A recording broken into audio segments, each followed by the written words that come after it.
الحمد لله رب العالمين، وبه نستعين على أمور الدنيا والدين، وأشهد أن لا إله إلا الله وحده لا شريك له، وأشهد أن محمدا عبده ورسوله، وصلى الله وسلم وبارك على نبينا محمد وعلى آله وصحبه أجمعين. walaalayaal mowduuceennu wuxuu ku saabsan yahay alqabaliyatu wa aahaaruha asayi'ah wa taxdiiru dimaa'i lmuslimiin, xurmati dimaa'i lmuslimiin.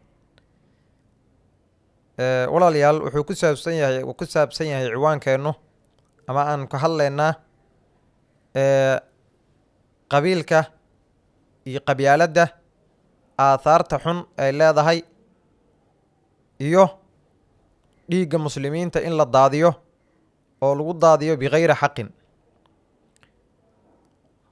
haddii aan ku hormara qabiilka, allah subxaanahu wa tacaala wuxuu noo jideeyey inaan isku baranno oo litacaarafuu ayuu allah subxaanahu wa tacaala nagu jideeyey, laakiin allah subxaanahu wa tacaala wuu naga diiday, wuuna naga reebay in aanu iskugu faanno iyo in aan macnaha aanu isku liidno iyo inaan iskugu tafaakur aanu ku samayno iyo inaanu isku layno. nabiga calayhi salaatu wasalaam iyo allah subxaanahu wa tacaala way naga reebeen. allah subxaanahu wa tacaala wuxuu leeyahay: yaa ayuha annaasu inaa khalaqnaakum min dakarin wa unthaa wajacalnaakum shucuuban wa qabaa'ila litacaarafuu ina akramakum cinda allahi atqaakum. allah subxaanahu wa tacaala wuxuu leeyahay: yaa ayuha annaasu inaa khalaqnaakum, dadow waxaanu idinka abuurnay lab iyo dhadig, waxaanu idinka dhignay shucuub iyo qabaa'il ayaanu idinka dhignay. waxaanu idinkaaga dhignan waxaa waaye qabaa'isha iyo shucuubta waa litacaarafuu waaye, waa inaad isku garataan oo nasabyadiina aad ku garataan oo aad isku xiriirisaan, waayo waxaa laydinkugu sameeyey. allah subxaanahu wa tacaala wuxuu leeyahay: ina akramakum cinda allaahi atqaakum. waxaa idinkugu karaamo badan oo idinkugu sharaf badan oo idinkugu wanaagsan oo idinkugu nasabsan oo idinkugu laandheeraysan cidda allah subxaanahu wa tacaala ka cabsata. ciddaas waaye cidda sharafta dhabtaa hantiday oo gacanta ku dhigtay. marka allah subxaanahu wa tacaala wuxuu naga reebay waddada keliya oo nagula ogolaaday qabiilka in aanu markaasi aanu isku xiriirino, isku baranno, waaye waddada keliya oo naloo ogol yahay waddadaas waaye walaalayaal. waxaa nagala reebay marka tafaaqurka, sidaa hadda inta badan dadka ay sameeyaan, iyo iskugufaanka, iyo in la isku laayo oo waxyaabo kala duwan la iskugu laynaayo. nabiga calayhi salaatu wasalaam wuxuu leeyahay: tacalamuu min ansaabikum maa tattasiluuna bihi arxaamikum. barta nasabyadiina ka barta si aad iskugu xiriirisaan oo qaraabada aad iskugu xiriirisaan. waana la rabaa oo waa loo baahan yahay in la barto oo la isku barto, maadaama ilaahay subxaanahu wa tacaala oo noo ogolaada. laakiin taas beddelkeeda waa ka tagnay oo haddeer waxaan samaynaa cagsiga, oo waxaanu samaynaa inaanu iskugu faanno.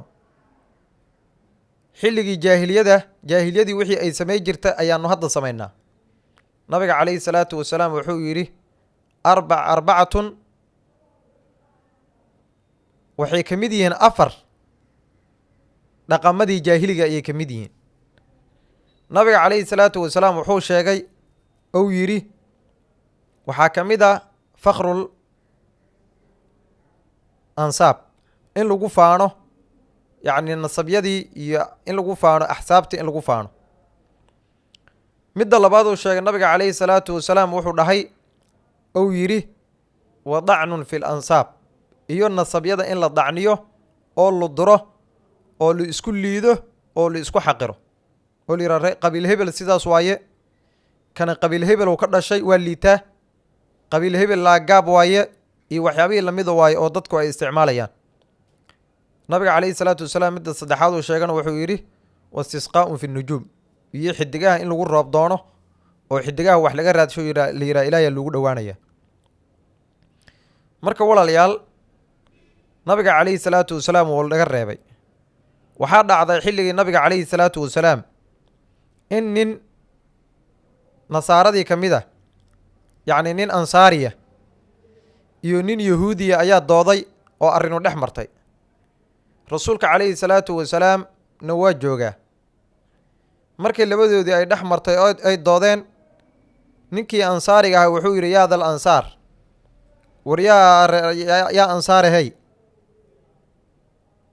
kii muhaajirigana wuxuu yidhi yaa dal muhaajiri, yaa muhaajiriyey, oo macnaha wuu u wacday muhaajiriinta ayuu u yeertay, kana ansaarta ayuu u wacday. nabiga calayhi salaatu wasalaam wuxuu yidhi abidacwa aljaahiliya wa ana bayna adhurikum ducuuha fa inaa muntir. ma yeeritaankii jaahiliyada ee iskugu yeeri jirtay miyaad u yeeraysaan? anigu idinku dhex sugan ka taguu yidhi waa qurnu yidhi nabiga calayhi salaatu wasalaam. walaalayaal waxyaabaha hadda aad iyo aadka u soo batay waxaa ka mid ah in qabiilkii la iskugu faano oo yacni la isku liido, la isku xaqiro. wax saxa oo bannaanna ma aha. nabiga calayhi salaatu wasalaam wuu naga reebay.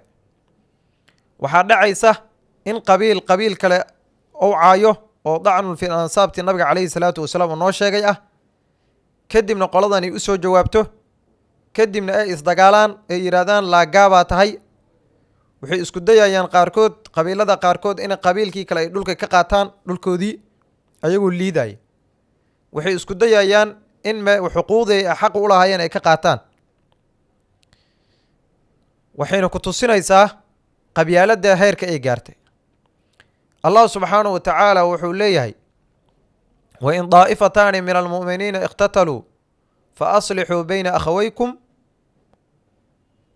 allah subxaanahu wa tacaala wuxuu leeyahay hadday daa'ifo iyo koox mu'miniinta ka mid a ay isdagaalaan, yacni dhexdooda markaasi hagaajiya oo toosiya oo islaaxiyu yidhi allah subxaanahu wa tacaala.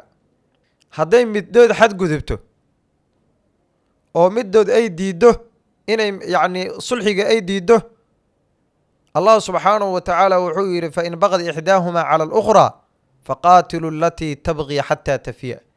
midda diidday oo buqyiga iyo xadgudubka iyo dulmiga wadda la dagaalama ilaa ay ka soo laabato oo sulxiga ay uga soo laabanayso iyo in macnaha heshiiska ay u soo laabanayso.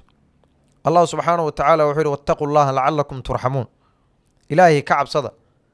allah subxaanahu wa tacaala wuxuu xaqiiqo ku yahay inuu idiin naxariisto, oo ilaahay subxaanahu wa tacaala waxaad samaynaysaan oga baqa.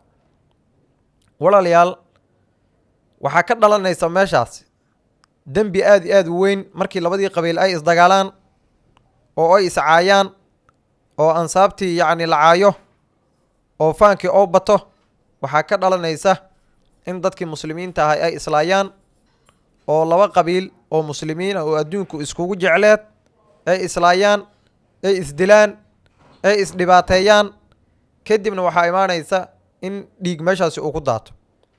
allah subxaanahu wa tacaala xaqiisa iyo acdamu xaqullah waxaa waaye waa allah subxaanahu wa tacaala keligiisa in la caabudo iyo in laga tago ilaahay subxaanahu wa tacaala khayrkiisa in lala wadaajiyo. waxaa ku soo xiga walaalayaal qof muslima dhiiggiisa in la daadiyo xagga macnaha xurmada ilaahay agtiisa say ugu weyn tahay subxaanahu wa tacaala. allah subxaanahu wa tacaala wuxuu odhanayaa waman yaqtul mu'mina mutacamida fajazaa'uhu jahannama khaalidan fiiha wagadiba allahu calayh walacanah waacadda lahu cadaaban cadiima.